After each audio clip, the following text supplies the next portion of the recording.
আমাদের বাগানে অনেক পুরনো পুরনো গাছ আছে, মানে বলতে গেলে 20-25 বছর আগেকার পুরনো অনেক গাছ আছে। এই গাছটাও সেরকমই একটা পুরনো গাছ। এই গাছটা আমার শ্বশুরমশাই বসিয়েছিলেন একটা গোল সিমেন্টের টবে। তো সেই টব আজ ফেটে গেছে এই গাছের শিকড়ের চাপে, যার জন্য এটাকে তুলে নিয়ে গিয়ে আমরা আমাদের ব্যাকইয়ার্ডে বসিয়ে দিচ্ছি। এরকম আরও একটা গাছ আছে, ওই দুটোকেই ব্যাকইয়ার্ডেই বসানো হচ্ছে। এছাড়াও যে পুরনো পুরনো আরও গাছ আছে সেগুলোকে সমস্ত ব্যাকইয়ার্ডেই আজকে বসানো হবে। গতকাল না এই তো আমাদের এই কাঁঠাল গাছ, তারপরে আম গাছ, এইগুলো সব ডালগুলো ছেটে দেওয়া হয়েছে, যাতে করে বাগানটাতে কিন্তু এখন প্রচুর আলো আসছে। আর যত অর্কিড ছিল সেগুলোকে এই আম গাছের গুঁড়িতে গুঁড়িতে বেঁধে দিচ্ছি।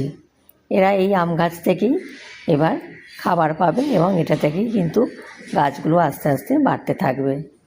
যে কোনো অর্কিডই কিন্তু যদি নারকেল ছোবড়া দিয়ে অথবা নারকেলের খোলের মধ্যে অথবা এরকম কোনো গাছে আটকে দেওয়া হয়, সেখানে কিন্তু খুব ভালোভাবে অর্কিডগুলো হয়।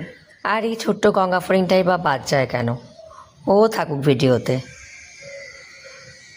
বেশ ভালো লাগছে কিন্তু দেখতে, তাই ওকেও রেখে দিলাম।